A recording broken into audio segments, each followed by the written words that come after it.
नमस्कार, आप सभी का स्वागत है एक्यूरेट पब्लिक स्कूल की ऑनलाइन सेशन में। आज हम हिंदी विषय में बात करने वाले हैं अलंकार की।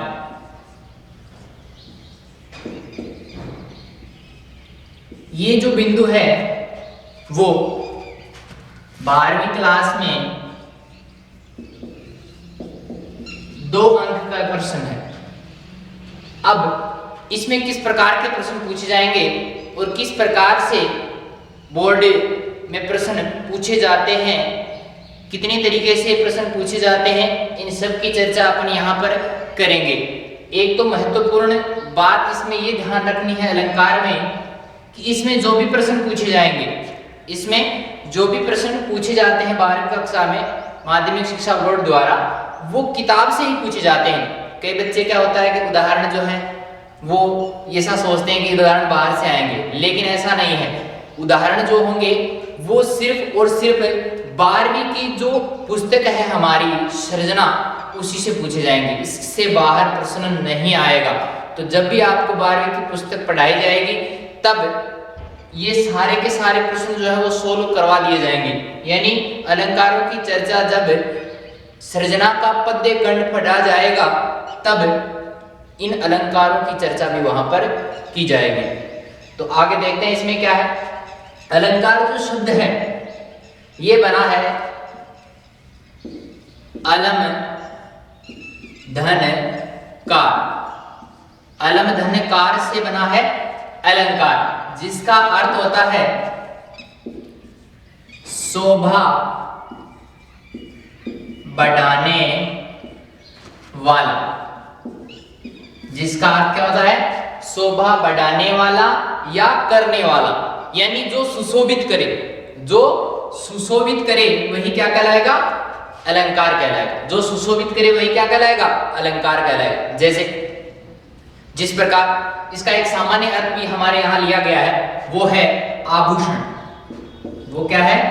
आभूषण। अब देखो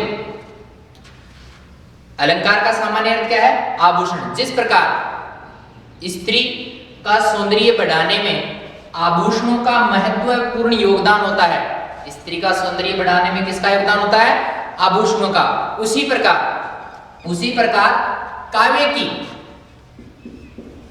काव्य की सुंदरता जिन तत्वों से बढ़ती है वही क्या कहलाते हैं? अलंकार कहलाते हैं। वही क्या कहलाते हैं? अलंकार कहलाते हैं। क्योंकि काव्य की सुंदरता किससे बढ़ती है? अलंकार से बढ़ती है। जिस प्रकार, मैंने दोबारा से सुना, जिस प्रकार स्त्री के सौंदर्य में आभूषण वृद्धि करते हैं, उसी प्रकार काव्य या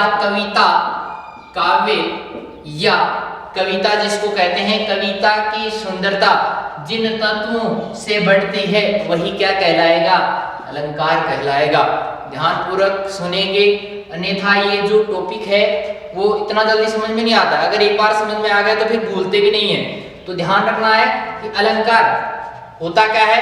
अलम प्लस कार से बना है, जिसका अर्थ है शोभा बढ़ाने वाला। जिसका क्या अर्थ है? शोभा बढ़ाने वाला। इसका सामान्य अर्थ क्या है? आभूषण। अलंकार का सामान्य अर्थ क्या है? आभूषण।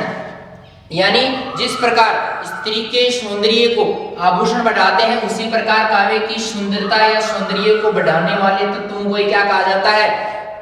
अलंकार कहा जाता है। तो ये ध्यान रखना है, परिभाषा आपको आनी चाहिए, क्योंकि प्रश्न इस प्रकार से भी पूछे जाते हैं। कोई उदाहरण दे दिया और अलंकार पूछ लिया, और ये भी पूछ सकता है कि अलंकार की परिभाषा देते हुए अलंकारों के भेद लिखिए। इस प्रकार का प्रश्न भी हमारी परिभाषा से बन जाता है। तो अलंकार की परिभाषा आपको याद करनी है। इसके अलावा देखो एक दो कवियों की परिभाषाएं भी हमारे यहाँ है। जैसे आचार्य दंडी, आचार्य दंडी ने कहा है, संस्कृत का है, काव्य शोभा करान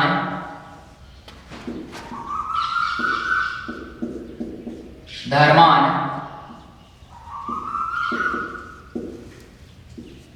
अलंकारान प्रचक्षते। देखो, काव्य शोभा करान धर्मान अलंकारान प्रचक्षते, क्या अर्थ है इसका?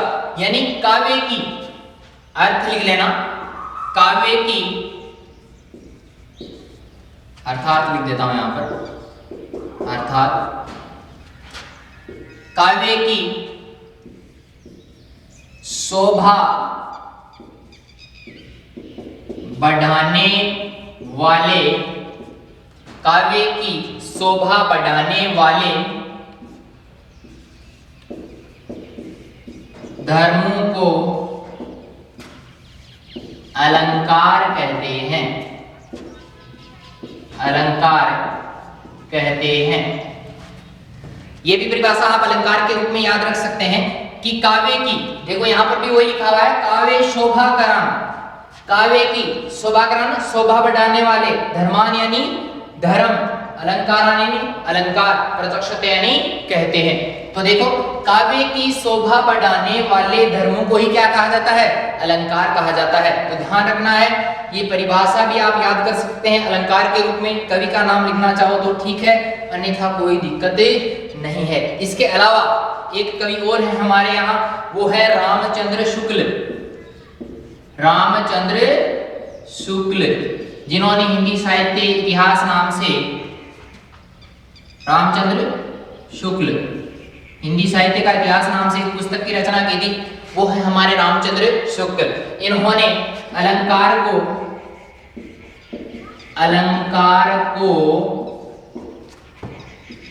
काव्य की आत्मा कहा है, काव्य की आत्मा कहा है। तो ध्यान रखना है, देखो अपने अंदर आत्मा है इसलिए अपन जिंदा है, आत्मा नहीं होती तो जिंदा नहीं होते, ऐसा कई कहते हैं, वो होगी भी, लेकिन इस पर अपने को बहस नहीं करनी है। तो उसी प्रकार देखो रामचंद्र शुक्ल ने क्या कहा है कि अलंकार जो है वो काव्य की क्या है? आत्मा है। यानी जब तक काव्य में अलंकार नहीं है तब तक वो जीवित भी नहीं है। यानी आत्मा, आत्मा वो होती है जो मनुष्य को जिंदा रखती है। अखबार में भी सुना होगा, जो संपादकीय पृष्ठ आता है वो अखबार की आत्मा कहलाता है। यानी अखबार जो है वो किसकी मजबूती पर निर्भर है? जो पत्रकारिता का आता है उस पर निर्भर है, संपादकीय जो पृष्ठ आता है उस पर निर्भर है। और अलंकार की आत्मा काव्य की आत्मा किसको कहा है? अलंकार को। यानी काव्य में अगर अलंकार नहीं है तो वह काव्य निर्जीव है। तो ध्यान रखना है, मोस्ट इंपॉर्टेंट हमारे लिए ये रहेगा। इसके अलावा अलंकार की परिभाषा रहेगी, ये दो चीजें अपने को इसमें ध्यान में रखनी है। तो हम इस प्रकार हम आगे बढ़ते हैं, थोड़ा सा आगे पता चल जाएगा कि किस प्रकार से काव्य की सुंदरता बढ़ाई जाती है, किस प्रकार बढ़ती है। आगे हम सब पर अपन चर्चा करने वाले हैं।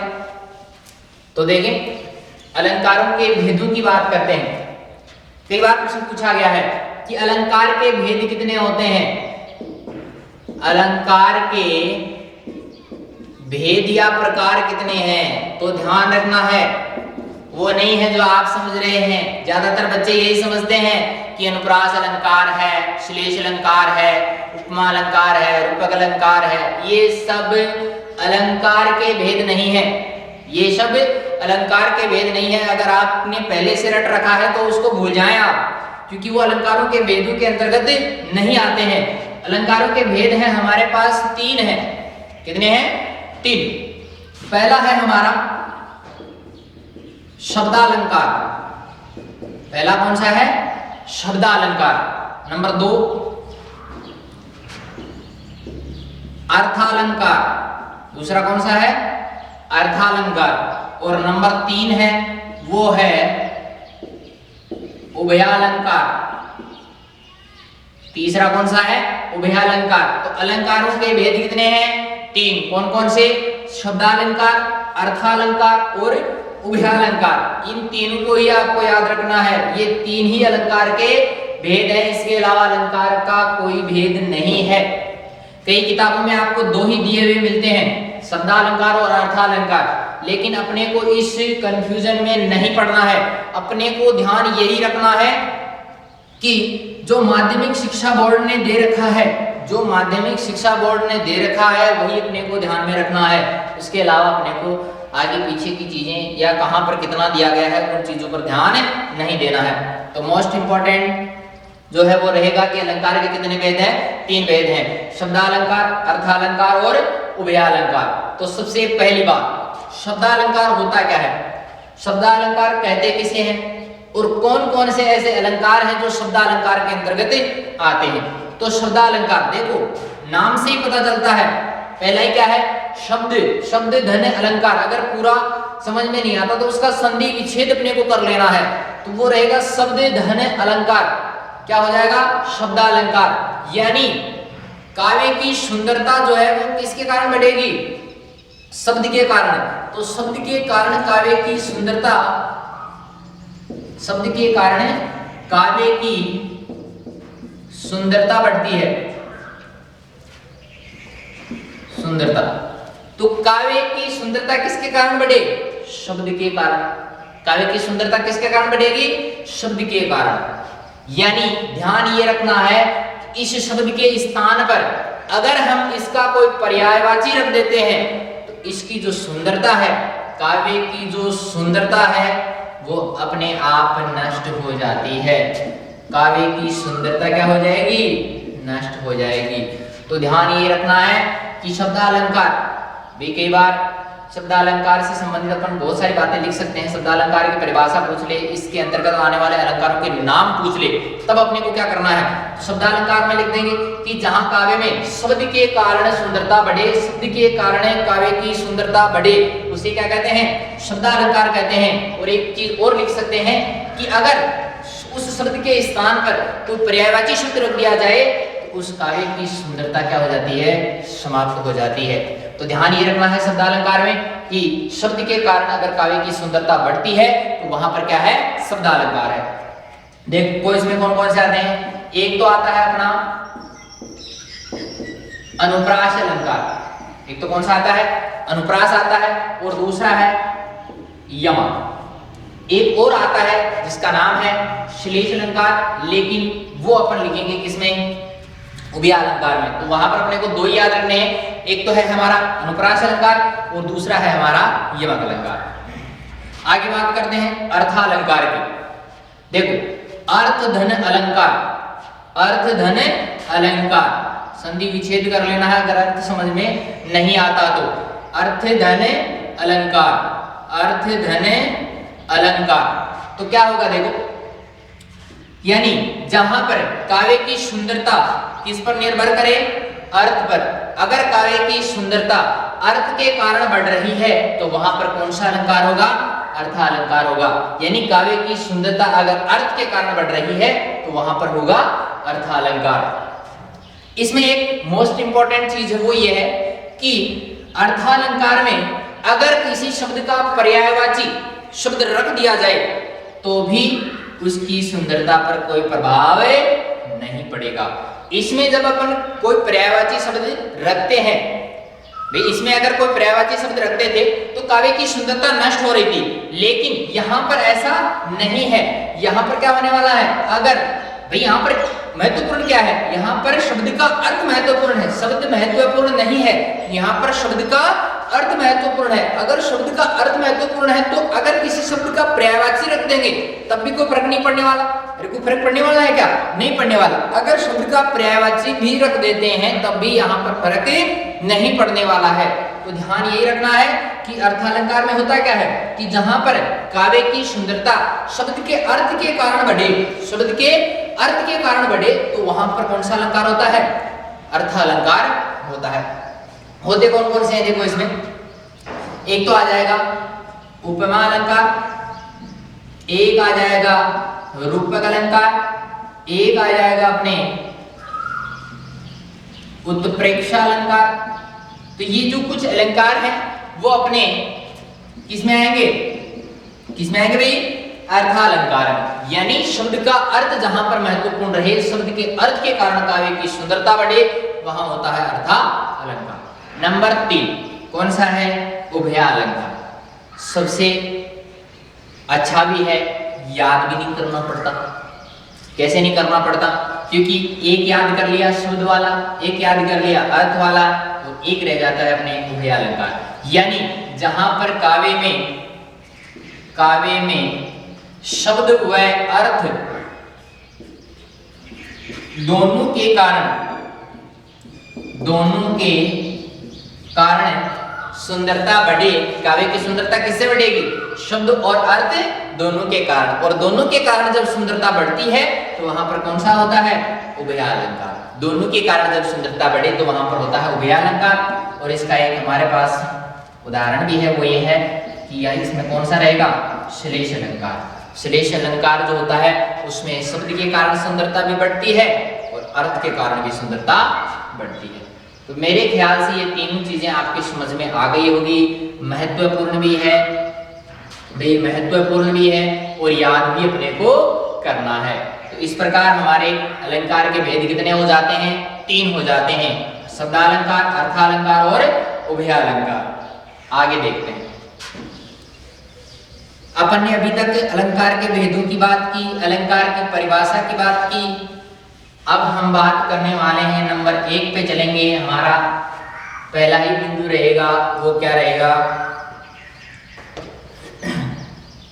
नंबर 1 पर कौन सा भेद लिखा था आपने? शब्दालंकार। कौन सा लिखा था भाई? शब्दालंकार। शब्द धन अलंकार, यानी जहां काव्य में शब्द के कारण सुंदरता बढ़े वही क्या कहलाएगा? शब्दालंकार। शब्दालंकार में पहला जो है वो रहेगा हमारा अनुप्रास अलंकार। अलंकारों में अगर कोई सबसे सरल अलंकार है तो वो है अनुप्रास अलंकार। वो कौन सा है?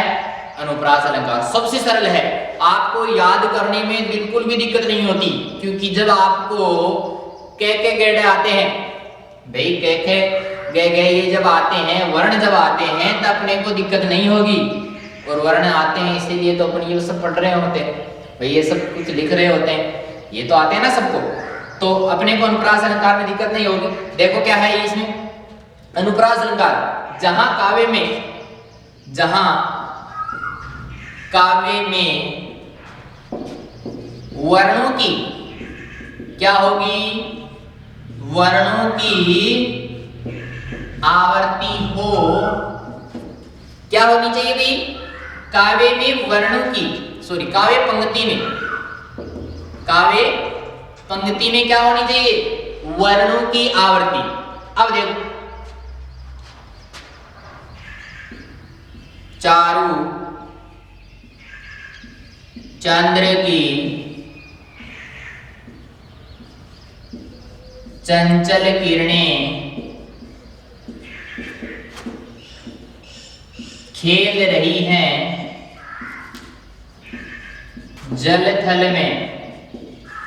देखो कितनी सुंदर पंक्ति, मजा भी आता है पढ़ते समय। आधा बोल के देख लो, चारु चंद्र की चंचल किरणें खेल रही हैं जल थल में। देखो सुंदरता आई है, किसके कारण आई है? शब्द के कारण आई है। सुंदरता आई है किसके कारण आई है? शब्द के कारण आई है। और यहां पर भी अपन ने अनुप्रास अलंकार में लिखा है कि काव्य पंक्ति में वर्णों की आवर्ती हो। किसकी आवर्ती होनी चाहिए? वर्णों की। देखते हैं आवर्ती होती है कि नहीं होती है? च छ ज झ य आते हैं आपको, तो यहाँ पर आ रहा है च, यहाँ पर भी आ रहा है च, और यहाँ पर चई च आ रहे हैं। तो यहाँ पर किस वर्ण की आवर्ती हो रही है? च वर्ण की आवर्ती। किस वर्ण की हो रही है? च वर्ण की आवर्ती। तो मेरे ख्याल से इसको ढूंढने में दिक्कत नहीं होगी, क्योंकि आपको कोई भी काव्य पंक्ति दे दे और उसमें पूछ ले कि इसमें कौन सा अलंकार है, और उसमें अगर आपको मिल जाए किसकी आवर्ती? वर्णों की आवर्ती। उसमें अगर आपको वर्णों की आवर्ती मिल जाती है तो आपको तुरंत ही उसमें क्या कर देना है? अनुप्रास अलंकार। प्रश्न किस प्रकार के पूछे जाएंगे वो देखते हैं। अगर आपको मान लो ये पंक्ति दे दी गई, पूछा कि इसमें कौन सा अलंकार है, उस अलंकार को परिभाषित कीजिए। प्रश्न बना कि इसमें कौन सा अलंकार है और उस अलंकार को आपको क्या करना है? परिभाषित करना है। तो कैसे करेंगे? पहले लिखेंगे इसमें इस अलंकार, इस काव्य पंक्ति में च वर्ण की आवर्ती हो रही है, इसलिए इसमें कौन सा अलंकार है? अनुप्रास अलंकार। फिर लिखेंगे परिभाषा कि जहां काव्य पंक्ति में वर्णों की आवर्ती हो, भाई काव्य पंक्ति में क्या मिलनी चाहिए, वर्णों की आवृत्ति, कि जहां काव्य पंक्ति में वर्णों की आवृत्ति हो इसलिए वहां पर क्या होगा, अनुप्रास अलंकार, तो उसे अनुप्रास अलंकार कहते हैं। मेरे ख्याल से इतना समझ में आ गया होगा। आगे हम बात करते हैं अनुप्रास अलंकार के भेदों की, अनुप्रास अलंकार के भेदों की। तो मैं इसको थोड़ा मिटा देता हूं क्योंकि अपने को काफी जगह उसमें चाहिए होगी।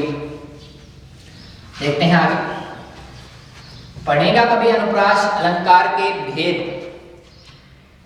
देखें अनुप्रास अलंकार के, अनुप्रास अलंकार के भेद कितने होते हैं भाई, 4 होते हैं। नंबर 1, छेकानुप्रास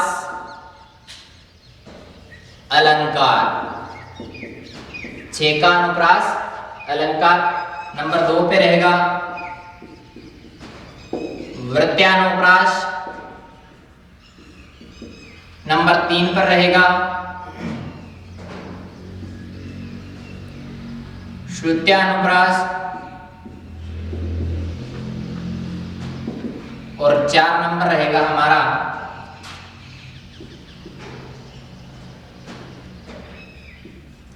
अंत्यानुप्रास।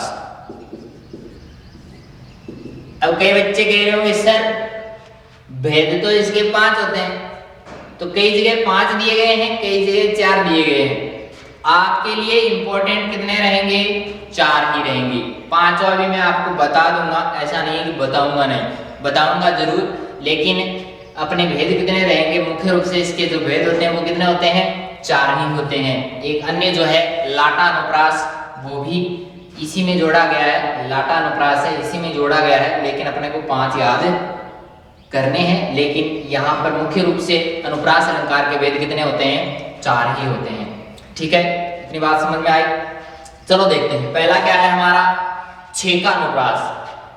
छेकानुप्रास नंबर, कर्म याद रखना, कुछ नहीं भूलेंगे, जब कर्म याद रहेगा तो कुछ नहीं भूलने वाले आप, कर्म याद रखना ही है, मोस्ट इंपॉर्टेंट है। छेकानुप्रास में क्या होता है, वर्ण की आवर्ती, वर्णों की आवर्ती कितनी बार होगी, वर्णों की आवर्ती सिर्फ और सिर्फ होगी 1 बार, यानी एक वर्ण आवर्ती के साथ आएगा, एक ही आवर्ती होगी, उससे ज्यादा नहीं होगी। देखें उदाहरण यहां लिख देता हूं मैं, उदाहरण कानन कठिन भयंकर भारी, कानन कठिन भयंकर भारी। तो देखो यहां पर कै जो वर्ण है, आवर्ती का मतलब ही क्या होता है, एक वर्ण का 2 बार आना। आवर्ती का मतलब ही क्या होता है, एक वर्ण का 2 बार आना। तो यहां पर कै वर्ण जो है वो कितनी बार आया है, 2 बार आया। कै वर्ण कितनी बार आया है, 2 बार आया है। इसका मतलब कै वर्ण की यहां पर 1 बार आवर्ती हुई है, भय वर्ण की भी यहां पर कितनी बार आवर्ती हुई है, 1 बार आवर्ती हुई है। भय वर्ण की भी आवर्ती कितनी बार हुई है, 1 बार हुई है। इसका मतलब यहां पर वर्णों की आवर्ती कितनी बार है, 1 बार। अगर 1 बार आवर्ती है तो यहां पर कौन सा अलंकार रहेगा, छेकानुप्रास। अगर वर्ण की आवर्ती 1 बार है, 1 बार का मतलब दिखा दिया मैंने यहाँ पे, कानन कठिन भयंकर भारी, कै की आवर्ती 1 बार हो रही है, भय की आवर्ती भी 1 बार हो रही है। तो 1 बार आवर्ती होने पर कौन सा अलंकार होता है, छेकानुप्रास अलंकार। याद करने में कठिनाई नहीं होगी, 1 नंबर पे है, आवर्ती भी कितनी बार होगी, 1 बार होगी। नंबर 2 वृत्यानुप्रास। इसमें क्या होगा, वर्णों की आवर्ती, वर्णों की आवर्ती 1 से अधिक बार, 1 से अधिक बार याद रह जाएगा, 1 से अधिक बार। भाई वृत्यानुप्रास में होता क्या है, वर्ण की आवर्ती 1 से ज्यादा बार होगी। जैसे उदाहरण देखते हैं, भगवान भक्तों की भूरी भित्ति भगाइए, भगवान भक्तों की भूरी भित्ति भगाइए। तो इसमें देखो किस वर्ण की आवर्ती हो रही है, भय वर्ण की आवर्ती हो रही है। किस वर्ण की आवर्ती हो रही है? भय वर्ण की। भय एक बार आया, दो बार आया, तीन बार आया, चार पांच बार आ गया, यानी भय जो वर्ण है उसकी आवर्ती एक से अधिक बार हुई है। भाई एक बार होती तो इतना ही आता, लेकिन एक से ज्यादा बार होगी यहाँ पे, तो यहाँ पर वर्णों की आवर्ती एक से अधिक बार हुई। इसका मतलब यहाँ पर कौन सा अलंकार है? वृत्यानुप्रास अलंकार। कौन सा है? वृत्यानुप्रास अलंकार। ये आप लिख सकते हैं, क्योंकि इसको मिटाने वाला हूं क्योंकि जगह नहीं है अपने पास में। तो छेका अनुप्रास में होता क्या है? दोबारा से देख लें बात। छेका अनुप्रास में वर्णों की आवर्ती, आवर्ती का मतलब दोहराव होता है। आवर्ती का मतलब होता है दोहराव, एक वर्ण का एक से अधिक बार दोहराव। तो यहाँ पर एक बार दोहराव होगा, यानी देखो कितनी बार आया है? एक बार, वो दो बार आया है, इसका मतलब एक बार आवर्ती हुई है। भय की भी कितनी बार हुई है? एक बार। अगर एक बार आवर्ती है तो वहां पर कौन सा अलंकार होगा? छेकानुप्रास। नंबर 2 वृत्यानुप्रास। वृत्यानुप्रास में होता क्या है? वर्ण की आवर्ती कितनी बार होती है? एक से ज्यादा बार होती है, यानी बार बार वो वर्ण आए। जैसे देखो, भगवान भक्तों की बुरी बीती भगाई, यहाँ पर कौन सा वर्ण आ रहा है? बार बार भय आ रहा है ना, एक से अधिक बार आ रहा है, एक से अधिक बार आ रहा है। इसका मतलब यहाँ पर कौन सा है? वृत्यानुप्रास। और काव्य की सुंदरता की अगर बात करें, अलंकार के दृष्टिकोण से अगर काव्य की सुंदरता की बात करें, तो क्या काव्य की सुंदरता इन शब्दों से नहीं बढ़ रही? इन वर्णों से नहीं बढ़ रही? बढ़ रही है ना। अगर कानन की जगह में वन लगा देता, कानन अंतर जंगल, तो जंगल की जगह में वन लगा देता, वन कठिन भयंकर भारी, अच्छा नहीं लगता ना, और सुंदरता भी नहीं बढ़ती। इसलिए यहाँ पर कै भी इंपॉर्टेंट है, कै भी महत्वपूर्ण है। तो इस दृष्टिकोण से आपको ये याद रखना है। आगे चलते हैं। आगे है हमारा, इसको मैं मिटा देता हूं। अगला है हमारा, वो है श्रुत्यानुप्रास। श्रुत्यानि होता है सुनना। श्रुत्यानि क्या होता है?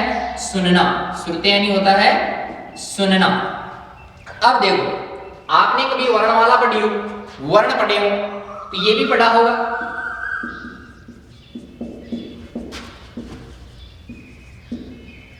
क ख ग घ अंक, ये पढ़े ना, क ख ग घ अंक। च वर्ग भी पढ़ा होगा, ट वर्ग भी पढ़ा होगा, त वर्ग भी पढ़ा होगा, प वर्ग भी पढ़ा होगा, पढ़े होंगे। तो ध्यान ज्यादा कुछ नहीं रखना, वर्णों पे नहीं जाना अपने को, क्योंकि भी 12वीं तक आए हो वर्ण तो मेरे ख्याल से भूल गए होंगे, तो वर्णों को नहीं पढ़ना अपने को, ध्यान भी नहीं रखना।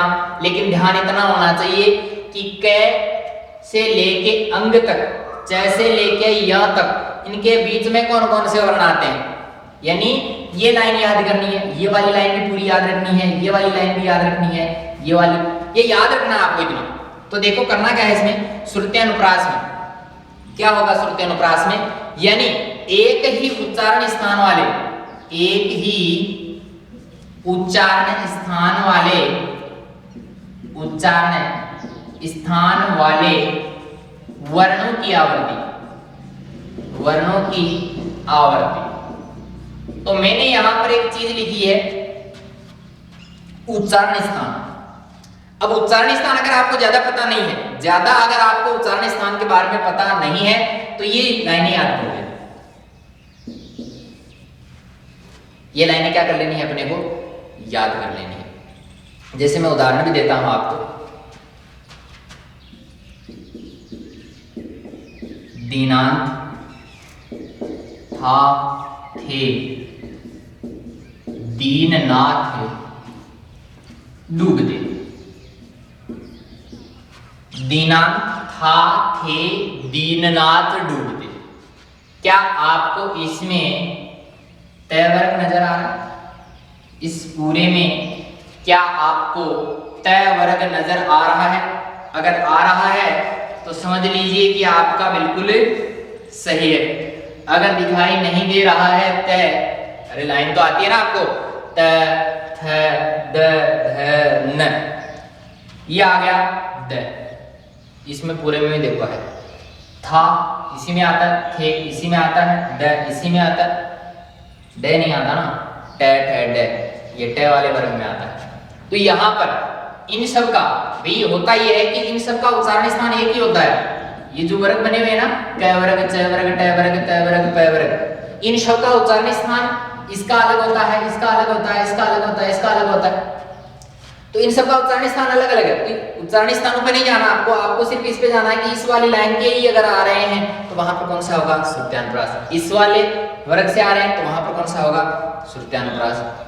ध्यान ये रखना है कि एक ही उच्चारण स्थान वाले, परिभाषा याद कर लेनी, एक ही उच्चारण स्थान वाले वर्णों की आवर्ती जहां पर होती है वहां पर होता है श्रुत्यानुप्रास।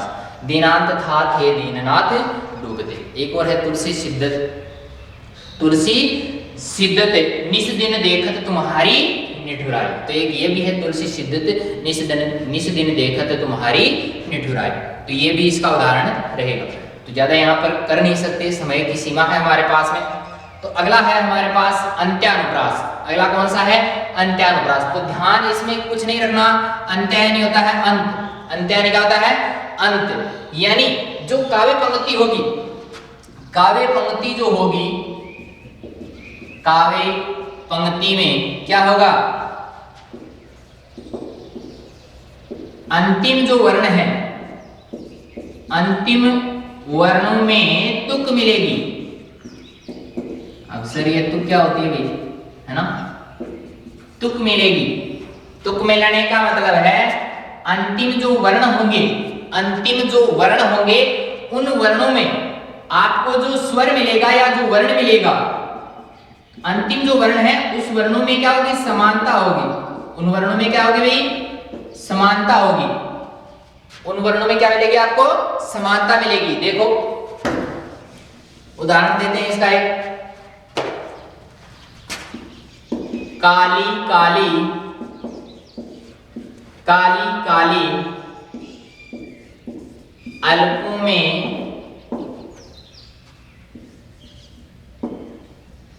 काली काली अल्पों में आलस मदनत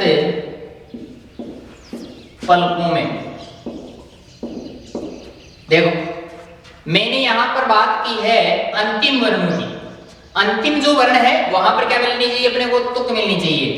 अंतिम वर्ण में क्या मिलनी चाहिए? तुक मिलने का मतलब होता है अंतिम वर्ण एक समान होने चाहिए। अंतिम वर्ण कैसे होने चाहिए? एक समान। यहाँ पर देखो में जो है वो एक समान है, में यहाँ पर क्या आ रहा है? एक समान आ रहा है, तो तुक मिलनी चाहिए। तुक मिलने का मतलब है वर्ण जो है वो, अंतिम जो वर्ण है वो कैसा होना चाहिए? एक समान होना चाहिए। और एक समान जहां पर होगा, देखो यहाँ पर मिल रहा है, यहाँ पर भी में आ रहा है और यहाँ पर भी में आ रहा है, तो यहाँ पर दोनों में तुक मिल रही है। इसी को क्या कहते हैं? तुक मिलना। ये काव्य शास्त्र की बात है, तुक मिलना। तुक वहां पर मिल रही है। अलंकार कौन सा हो रहा है? अंत्यानुप्रास। अलंकार कौन सा हो रहा है? अंत्यानुप्रास। समझ में आ गई होगी बात। दोबारा से थोड़ा सा रिपीट करवा देता हूं, रिवाइज करवा देता हूं। छेकानुप्रास, जहां पर वर्णों की आवर्ती कितनी बार हो? एक बार। एक नंबर पे तो एक बार याद करनी। वृत्यानुप्रास नंबर 2 पे याद करना है, वर्णों की आवर्ती एक से अधिक बार। 2 नंबर पे है एक से अधिक बार वृत्यानुप्रास। नंबर 3 पे है श्रुत्यानुप्रास, यानी एक ही उच्चारण स्थान वाले, ध्यान ये रखना है, एक ही उच्चारण स्थान वाले वर्णों की क्या होगी? आवर्ती होगी। जैसे दीनानाथ थे, था थे, दीननाथ डूबते। अगला है अंत्यानुप्रास, यानी काव्य जो पंक्ति होगी उसके अंतिम जो वर्ण है, अंतिम जो वर्ण है उसमें क्या मिलनी चाहिए? तुक मिलनी चाहिए। अर्थात अंतिम वर्ण कैसे होने चाहिए? एक समान होने चाहिए। तो वहां पर कौन सा होगा? अंत्यानुप्रास। मेरे ख्याल से ये याद हो गए होंगे।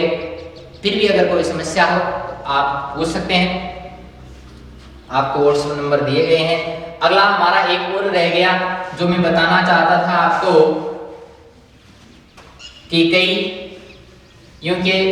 जो बच्चे हैं उनके दिमाग में आ रहा होगा कि सर 5 वेद होते हैं, तो 5वां वेद भी हमें बता ही दिया जाए। बिल्कुल आपको बता दिया जाएगा। 5वां वेद जो रहेगा हमारा वो रहेगा लाटानुप्रास का। कौन सा रहेगा? लाटानुप्रास।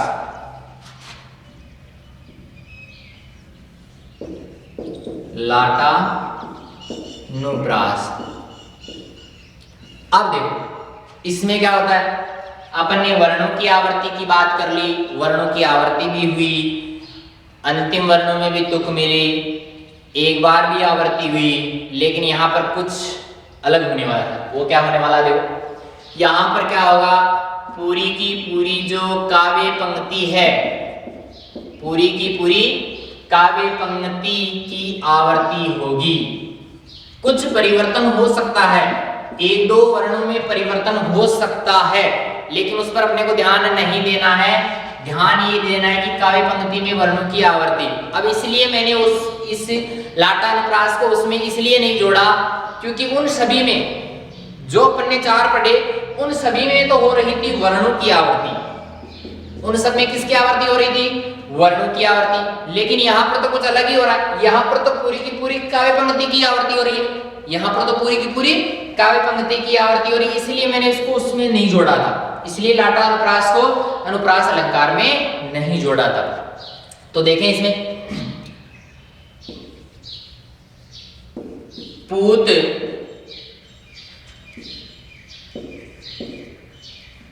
सपूत वाला लिख देता हूं मैं, पूत सपूत तो क्यों धन संचय। सपूत है तो वैसे भी धन को इकट्ठा नहीं करना है, क्योंकि सपूत होगा तो अपने आप कमा लेगा। और अगर पूत कपूत है, पूत कैसा है? पूत कपूत तो क्यों धन संचय, क्यों धन संचय। दोनों ही दृष्टिकोण से अपने को धन का क्या नहीं करना है? संचय नहीं करना है। लेकिन उस पर अपने को नहीं जाना है, क्या करना है क्या नहीं करना है। ध्यान यही करना है अपने को कि काव्य पंक्ति की आवर्ती, क्या इसमें काव्य पंक्ति की आवर्ती हो रही है? मेरे ख्याल से तो हो ही रही है, सिर्फ और सिर्फ से और कै का अंतर है। तो इसलिए मैंने पहले भी बता दिया कि थोड़ा बहुत वर्णों में अंतर हो सकता है, लेकिन पूरी की पूरी काव्य पंक्ति ही दोबारा से आने वाली है। तो यहाँ पर कौन सा रहेगा? लाटा अनुप्रास। ध्यान रखें, पूत सपूत तो क्यों धन संचय, वैसा का वैसा ही मैंने नीचे लिखा है, सिर्फ से और कै को बदला है, से और कै को बदला है। तो ध्यान रखना है आपको, लाटा अनुप्रास में पूरी की पूरी काव्य पंक्ति की आवर्ती होती है। प्रश्न में किस प्रकार से पूछे जाते हैं? या तो पूछ सकता है कि अलंकार की परिभाषा देते हुए अलंकारों के भेदों के नाम लिखिए, पहला प्रश्न बन गया। ऐसा प्रश्न नहीं पूछा जाता तो इसके अलावा हमारे यहाँ प्रश्न बनता है कि कोई ना कोई काव्य पंक्ति दे देगा, कोई ना कोई काव्य पंक्ति दे देगा और उसमें पूछेगा कि इस काव्य पंक्ति में कौन सा अलंकार है, इस काव्य पंक्ति में कौन सा अलंकार है, और उस अलंकार की परिभाषा लिखिए। तो वो प्रश्न अपन ने क्लियर कर लिया। इसके अलावा हमारे यहाँ सीधा ही प्रश्न पूछा जा सकता है कि जैसे अनुप्रास अलंकार की परिभाषा देते हुए उदाहरण से ही समझाइए, यानी परिभाषा भी पूछ सकता है और इसके अलावा हमसे क्या पूछ सकता है? उदाहरण भी पूछ सकता है। तो हर दृष्टिकोण से अपने को प्रश्न बनाने हैं, हर दृष्टिकोण से हमें प्रश्न याद होना चाहिए। यानी प्रत्येक जो अलंकार अपन पढ़ रहे हैं उस अलंकार में उस अलंकार के उदाहरण और उस अलंकार की परिभाषा और उसको ढूंढना कैसे है, कोई काव्य पंक्ति आ जाए उसमें उसको तलाश कैसे करना है, उन सब की चर्चा अपन यहाँ पर कर चुके हैं। तो ध्यान रखना है, हर चीज को बहुत गहराई से पढ़ना है और गहराई से जब अपन पढ़ेंगे तो हमें हमारे भूलने के जो चांस हैं वो बहुत ही कम रहते हैं। तो ध्यान रखना, इस तरीके से आपको प्रश्न याद करने हैं। याद करने का भी एक तरीका होता है, कई बच्चे ऐसे ही रटने लग जाते हैं और जब वहां पे आए कि इस काव्य पंक्ति में कौन सा अलंकार है, यानी ये जरूरी नहीं कि काव्य पंक्ति इसमें से ही आए। मैंने पहले ही बताया है कि काव्य पंक्तियां जो आएंगी, यानी प्रश्न जो पूछा जाएगा अलंकार से, वो सिर्फ और सिर्फ किताब से पूछा जाएगा, जो माध्यमिक शिक्षा बोर्ड की जो किताब है उसी से वो प्रश्न आने वाला है। बस ध्यान ये रखना है कि अलंकार ढूंढना कैसे है, उस काव्य पंक्ति में उस अलंकार की पहचान क्या है। तो ध्यान ये रखना है, पहचान याद रखेंगे। मैंने बता दी वर्णों की आवर्ती होगी, वर्णावर्त भी जानते हैं। तो पहचान इसकी यही रहेगी कि अनुप्रास अलंकार जब है उसमें कौन सा क्या रहेगा? वर्ण की आवर्ती रहेगी। समझ में आ गया होगा। फिर भी अगर कुछ समझ में ना आया हो तो हमारे व्हाट्सएप नंबर आपको दिए गए हैं, उन पर आप सवाल पूछ सकते हैं। यूट्यूब पर हमारा चैनल चल रहा है तो उसमें भी आप जब ये वीडियो देख रहे होंगे तब उसमें आप कमेंट करके सवाल पूछ सकते हैं। आज के लिए बस इतना ही, बाकी का हम पढ़ेंगे कल। धन्यवाद।